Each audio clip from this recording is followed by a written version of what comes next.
Bueno, bagoaz 2017 urteko ekaineko abi ariketarekin. Bueno, ariketa hau da luzea, orduan, espero dut bideoa luzegia ez ateratzea. Bestela sentitzen dut, baina eske laburrago ezingo da egin. Bueno, esaten du, bi funtzio ditugu, fx funtzioa eta gx funtzioa, bale? Fx funtzioa eta gx funtzioa parabolak dira, bai, baina ez gertatzen da parabola hauekin, begira, fx funtzioa existitzen da bakarrik x positiboa denean, eta bakarrik existituko da gainera ebaketa puntuen artean, begira zer esaten duen. Fx berdin 0 betetzen den uneek funtzioaren definizio eremua eta epidemiaren iraupena markatzen dute. Hau da, fx berdin 0, honek dira x ardatzaren ebaketa puntuak. Orduan, hemen esaten ari dana da, funtzio hau bakarrik existitzen dela ebaketa puntuen artean. Bale? Ebaketa puntuek definituko dute edo zehaztuko dute funtzioaren definizio eremua. Orduan, hori fx funtzioarekin. Gero ikusiko dugu zer gertatzen den gx funtzioarekin. Baina, begira, atalean eskatzen diguten ez biak marrasteko, joango gara marrasten ja fx funtzioa. Bale? Orduan, jarriko dut hemen fx berdin minus 3x berbi gehi 24x. Orduan, funtzio bat irudikatzerako orduan egin behar dugun lehenengo gauza izango da definizio eremua zehaztu. Baina kasu honetan definizio eremua zehazteko behar ditugu ebaketa puntuak. Orduan, utziko dugu hau bukaerarako. Bigarren pausua da asintota kalkulatu, baina hau da parabola bat. Parabola batean ez ditugu asintota kalkulatu behar ez daude. Eta hirugarren pausua ebaketa puntuak honek bai kalkulatuko ditugu. Bale? Orduan, x eta y jartzen dugu horrela, eta ebaketa puntuak kalkulatuko ditugu, x berdin 0 eta y berdin 0 egingo dugu. X denean 0, argita garbi, ik ematen du 0. Bai? Orduan, hemen daukagu gure lehenengo ebaketa puntua. 0, 0 ebaketa puntua. Eta gero, y denean 0 egingo duguna izango da 0 berdin minus 3x berbi gehi 24x. Hau ebasteko biderkatzaile komuna atera behar dugu, eta biderkatzaile komuna aterako dugu x. Minus 3x gehi 24. Orduan, hemen bi aukera daude, edo x berdin 0, eta hori ja badaukagu, ebaketa puntu hori kalkulatuta dago, edo minus 3x gehi 24 berdin 0. Eta kasu honetan, orduan, xen balioa izan behar da 8. Orduan, beste ebaketa puntua kalkulatuta dugu ere bai, eta da 8 0 ebaketa puntua. Kokatuko dugu grafikoan, 1, 2, 3, 4, 5, 6, 7 eta 8. Hor dugu beste ebaketa puntua. Eta begira, zer esaten du buruketa honek? Fx berdin 0 betetzen den uneek funtzioaren definizio eremua eta epidemiaren iraupena markatzen dute. Beraz, gure funtzioaren definizio eremua izango da 0tik 8. 0, 0, 8. Hau da gure definizio eremua. Eta geratzen zaiguna da monotonia eta mutur erlatiboen analizia. Orduan, egingo duguna izango da derivatua berdin 0. Fx funtzioa derivatuko dugu, izango litzateke minus 6x gehi 24. Eta orduan hau berdin 0 egiten baldin badugu minus 6x gehi 24 berdin 0, xak ematen digu 4. Orduan, orain egingo duguna izango da aztertuko dugu, momentu bat, egingo dugu taula. Taula hau egingo dut beste leku batean, bestela gero, momentu bat, txikiago egingo dut eta egingo dugu hemen behan. Horrela. Orduan, fx eta f'x. Definizio eremua esan dugu dela 0tik 8. Eta gero, tartean daukagu mutur erlatibo bat dala 4. Ikusiko dugu maksimoa edo minimoa dan. 4 baino txikiagoa dan balio bat, adibidez bat, ordezkatzen baldin badugu derivatuan, ikusten duzuen bezala ematen du positibo, beraz, gora egingo du. Eta 4 baino handiagoa dan balio bat, eta 8 baino txikiagoa, noski 6, ordezkatzen baldin badugu derivatuan ematen du negatibo. Beraz, 4 izan behar da maksimo bat. 4 balioa, 4 puntuaren balioa kalkulatzeko egingo duguna izango da funtzioan ordezkatu. Eta ordezkatzen baldin baduzue funtzioan ikusiko duzu ematen duela 48. Orduan begira, y ardatzan eskalak egingo ditugu desberdin, bale? X ardatzan eskala da unitarioa, baina y ardatzan joango gara amarnaka. Orduan, amar, momentu bat, hogei, hogeta amar, berrogei eta berrogeta amar. Orduan, berrogeta sortzi, gutxi gora bera egongo da, hortik, bale? Orduan, bat, bi, hiru, lau, sortzi puntua, egongo da gutxi gora bera hortxe. Bale, orduan hau izango da gure maksimoa. Bale, eta orduan, badakit 0tik eta sortzi 0 puntutik pasatzen dela, baina tartean kalkulatu beharko ditugu puntu batzuk, ze bestela ez dakitzelan irudikatuko dugun parabola, bale? Bueno, orduan, balio taulan, momentu bat, iatzin du dezakedan ez dituzten atzintzen bekoa. Baina, hau bai. Bale, bueno, hau atzinduko dut. Momentu bat, eske lekua behar dut. Bale, orduan, balio taula hau jarraituko dugu, dau pizka bat txapuza, baina bueno. Eta kokatuko ditugu puntu gehiago. Adibidez, hartuko dugu, 3 eta 1 puntuak, bale? 3 eta 1, eta hartuko ditugu bere puntu hauen simetrikoak lauren beste aldetik, direla 5 eta 7. Begira, 3 eta 1 ordezkatzen baldin baduzue, ikusiko duzue, ematen duela 45 eta 21, beraz, 5 eta 7 ere gauza bera emango dute, bai? Orduan begira, 3, 45, bueno, 45 gutxi gora bera izango dugu hortik, orduan, 3, 45, egon beharko litzateke hortxe. Eta, momentu bat, zein da bestea, 5, 45, altuera berdinean gutxi gora bera, hori da.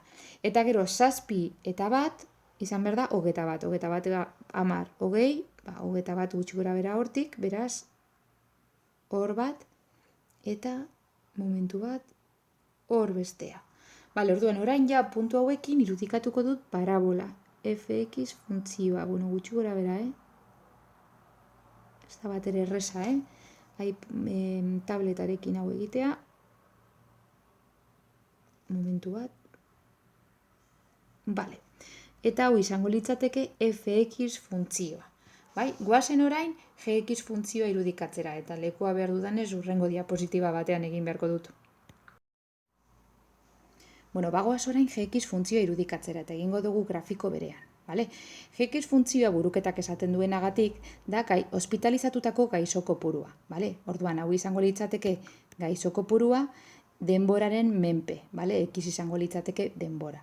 Orduan, argi dago X izan behar duela 0 baino handiagoa, eta Gx ere bai 0 baino gehiago eman beharko du. Ze gaixo kopuruak baldin badira, gaixo kopuruak ez daukainolako zentzurik balio negatibo bat hartzea. Vale? Bueno, orduan, bai X, bai Gx balio positiboak hartu beharko lituzke. Vale, orduan, zer gertatzen da Gxek balio negatiboak hartzen dituenean? Egin behar duguna dela Gx berdin 0.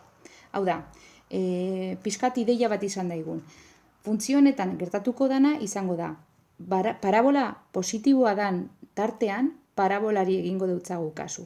Baina parabola negatiboa dan tarte hauetan, orduan egingo duguna izango da Gx berdin 0. Hau da, funtzioa etorriko da horrela, lineal X ardatzaren gainean, parabola sartuko dugu bere badagokionean, eta gero jarraituko du Gx berdin 0 funtzioa. Vale? Bueno, orduan, orain lehenengo eta ben egingo duguna izango da parabola hau irudikatu. Bai? Orduan, parabola hau irudikatzeko lehenengo pausua da bere definizio eremua emotea, baina bere definizio eremua momentuz ezin dugu emon. Ze definizio eremua egongo da baldintzatuta ebaketa puntuengatik. Orduan, egingo dugun lehenengo gauza izango da ebaketa puntuak kalkulatu. Ebaketa puntuak kalkulatzeko, X ardatzaren ebaketa puntuak egingo duguna izango da hiri 0 balio emango deutzagu. Orduan, minus lau X berbi gehi 44X ken 86 berdin 0. Bueno, hemen bigarren mailako formula sartzen baduzue, ikusiko duzue 2 puntu lortzen direla, 3 eta 8. Bueno, 8 0 puntua ja markatuta dago, baina 3 0 puntua ez dago markatuta eta markatuko dugu. Hemen dago, 3 0 puntua. Orduan, parabola honen definizio eremua izango da 3tik 8ra. Vale? 3tik jarriko dugu hemen, definizio eremua izango da 3tik 8ra. Vale? Bueno, orduan, gero, hiru baino lehenago irudikatuko duguna izango da gx berdin 0. Eta 8 ostean, gx berdin 0 berriro ere. Vale? Tramo horretan, zati horietan, parabola hau pasatzen da alde negatibora. Bueno, orduan, jarraituko dugu, bai, ebaketa puntua kalkulatuta, orain kalkulatuko dugu erpina. Eta erpina kalkulatzeko deribatua berdin 0 egin behar dugu. Orduan, deribatuko dugu gx funtzioa, izango litzateke minus 8x gehi 44, eta hau berdin 0 egingo dugu, minus 8x gehi 44, berdin 0. Eta, x ebasten badozue, ikusiko duzue ematen duela 11 biren. Orduan egingo dugu, analisi bat, hemen taula bat egingo dugu, ikusteko hori maksimoa edo minimoa dan, susmatzen dugu maksimoa izan behar duela, baina badespada egingo dugu analisia. Esan dugu, parabola hau irudikatuko dugula irutik 8, orduan, 11 biren tartean jarriko dugu, horrela. Hartuko dugu 3 eta 11 biren balioen artean dagoen balio bat eta ordezkatuko dugu deribatuan, adibidez 4. 4 ordezkatzen baduzue deribatuan, ikusiko duzue, deribatuak ematen duela positibo, orduan funtzioa hemen da gorakorra. Eta 11 birenetik 8 balio bat hartzen baldin badugu, adibidez 7, ordezkatzerakoan deribatuan ikusten duzuen bezala ematen du negatibo, beraz, beherakorra. Orduan hau izan behar du, maksimo bat, bai? Parabolaren maksimoa. Kokatuko dugu maksimoa hau balio taulan, bere balioa kalkulatzeko, eta begira, 11 biren dala 5,5 ordezkatzen baldin badugu funtzioan, ikusiko duzu ematen duela 25. Beraz, parabolaren erpina izango dugu 5,5, 25 puntuan. Orduan, kokatuko dugu, 3 lau, momentu bat, 2, 3, lau, 5, 5,5 egongo litzateke hemen. Eta 25, gutxi gora bera hemendik. Orduan, momentu bat, hor gutxi gora bera egongo litzateke gx parabolaren erpina, maksimoa. Kokatuko dugu 5,5, 25 puntua. Bale, orduan, baina parabola hau irudikatzeko puntu gehiago behar ditugu. Orduan jarriko ditugu puntu gehiago balio taulan. Bai? Kalkulatuko dugu erpinaren alboetan dauden pare bat puntu gehiago. Adibidez, 6, da berzintzuk ditu denik hemendik kalkulatuta, 6 puntua eta 5 puntua. Hori da, 5,5en alboan, 5 eta 6. Eta bi honek ematen dabe 24. Orduan oso hurbil geratu behar dira. A ber, 5, 24, gutxi gora bera izango da hortze. Eta 6, hortze. Bale, orduan gutxi gora bera irudikatuko dut parabola hau izango litzateke horrelako gauza bat. Bale, alde bandetatik hau, eta momentu bat, itxeron pizka bat, ze txarto. Hau zuzendu behar dut. A ber, ia. Berriro. Asko hobeto ez, baina Bale, orduan hau izango litzateke gx parabola, bai? Zer gertatzen da parabola honekin? Hau lehen komentatu dut, errepikatzen ditut gauzak askotan, baina ia ulertzen dan. Orain parabola hau jarraitu beharko leuke horrela, hemendik eta hemendik horrela, bai? Baina gx funtzioak aizoen kopurua danez, ez daukainolako zentzurik aizoen kopuruak balio negatiboak hartzea. Orduan, buruketak esaten digu, balio negatiboetarako egin behar duguna dela gx berdin 0. Hau da, gx funtzioa izan beharko litzateke, balio negatiboetarako gx berdin 0. Horrela. Ulertuta? Bai? Orduan, baditugu biak marraztuta eta maksimoak kalkulatuta. Hau da, eskatzen zana A atalan. Bagoaz orain B atala egitera. Bagoaz orain B atalarekin, bai? B atalan esaten digu hx dala bi funtzioen arteko kenketa, f ken g. Bai? Eta orduan eskatzen digute hx funtzioaren adierazpena egitea. Adieraztea zer dan hx. Eta adieraztea ere bai, ze tartetan den gorakorra eta zer tartetan den beherakorra. Begira, hau egingo dugu grafikoaren laguntzarekin, bai?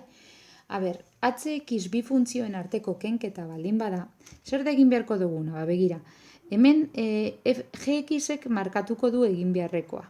Ze gxek bi parte ditu. Alde batetik 0tik 3 da gx berdin 0, eta 3tik 8ra, bada parabola bat. Orduan, esan dezakegu gx funtzioa zatika definitutako funtzio baten itxura daukala, bai? Orduan, zer gertatzen da 0tik 3ra? 0tik 3ra fx ken gx egiten baldin badugu, gx danez 0, 0tik 3ra geratzen gara bakarrik fx-ekin. Orduan, momentu bat, idatziko dugu, hx izango da 0 txikiago berdin x txikiago berdin 3, denean, hau da, 0tik 3ra, hx funtzioa izango da fxen bardina, hau da, minus 3x berbi gehi 24 x. Vale? Izango litzateke minus 3x berbi gehi 24 x ken 0. Bai? Baina, ken 0 ez daukainolako zentzuri. Vale, eta gero, 3tik 8ra, bai, jarriko dugu hau hemen, 3 txikiago x txikiago berdin 8, orduan, tarte honetan egin behar duguna da fx ken gx, eta hori da egingo duguna orain. Bai? Fx ken gx izango litzateke minus 3x berbi gehi 24 x ken gx funtzioa da minus lau x berbi gehi 54 x ken 96. Eta hau garatzen baldin badugu pixka bat, ikusten dozue, geratzen zaigula x berbi ken hogei x gehi 96. Orduan, jartzen dugu hemen, x berbi ken hogei x gehi 96, eta badaukagu hx funtzioa adierazita edo zehaztuta. Orain esan behar dugu hx funtzioa noiz dan gorakorra eta noiz dan beherakorra. Bai? Horretarako egin beharko duguna izango da mutu erlatiboa kalkulatu eta egingo dugu taulatxoa eta taulan ikusiko dugu argi eta garbi noiz dan gorakorra eta noiz dan beherakorra. Vale? Orduan, deribatu egin behar dugu hx funtzioa. Orduan, hx funtzioaren deribatua izango da, minus 3x berbi gehi 24 x-entzat izango da minus 6x gehi 24. Vale? Kasu honetan, funtzio honetan ja ezagutzen dugu zeintzuk diren maksimoak edo minimoak, zelendik kalkulatuta geneukan. Vale? Momentu bat, txeron berdintza aukenduko dut, deribatua egiten ari garelako, horrela usten dugu. Eta bigarrenaren kasuan izango litzateke 2x ken hogei, 3 txikiago x txikiago 8 kasuan. Bai? Orduan, begira, egingo dugu taula. Momentu bat, horrela. Fx eta f'(x). Orduan, begira, funtzionen, zatika definitutako funtzionen definizio eremua doa 0tik 8ra. Vale, orduan, 0tik 8ra. Baina, 3an aldaketa bat dago. Momentu bat, 3a, hau da puntu konfliktiboa eta hor aldaketa bat ematen da. Zer gertatzen da 0tik 3ra? 6 minus 6x gehi 24 berdin 0 egiten baldin badugu, ematen duela lau. Hau da, lehenengo funtzionen mutur erlatiboa lauan dago, eta lau geratzen da bere eremutik kanpo. Orduan hemen ez daukagu mutur erlatiborik jartzeko. Zer gertatzen da bigarren honekin? Bigarren deribatu honekin, berdin 0 egiterakoan, x-ak ematen digu 10, eta orduan horrek esan nahi du mutur erlatiboa hori ere bai, hemendik kanpo geratzen dela. Beraz ez daukagu esertxo ere jartzeko hemen. Orduan, gorakortasuna eta berakortasuna aztertzerakoan, taula horrela dagoen bezala utziko genduan. Vale? Orduan, hartzen baldin badugu 0 eta 3 artean dagoen balio bat, adibidez bat, eta ordezkatzen baldin badugu deribatuan, ordezkatu beharko genduan hemen, minus 6 bider bat gehi 24 ematen du positibo. Orduan, horrek esan nahi du, tarte honetan funtzioa dela gorakorra. Hau ikusten genduan, ezta? 0 eta 3 artean, gx baldin bada 0 eta fx baldin bada gorakorra, deribatua positiboa, kenketa eman behar zuen gorakorra, hau da, zentzua badauka, bai? 3 eta 8 artean hartzen dugu balio bat, adibidez lau edo bost, eta ordezkatzen baldin badugu hemen behan, hemen tokaten dalako, ikusten dozu ematen duela negatiboa. Bai, 2 bider 5 ken hogei minus 10 adibidez. Orduan negatiboa ematen du, orduan hemen hau izan beharko litzateke beherakorra. Orduan esango duguna, momentu bat, idatziko dugu, esango dugu funtzioa hx funtzioa dela gorakorra, 0tik 3ra, eta beherakorra 3tik 8ra. Eta, bueno, azkenik ja bukatu dugu. Oso luzea izan da ariketa hau. Venga, gero arte. Zuzenketa bat, oraintxe bertan ikusi dut bideo eta konturatu naz, orain hemen jarri dodala F, eta hau izango litzateke H, bale? Besterik ez, venga, agur.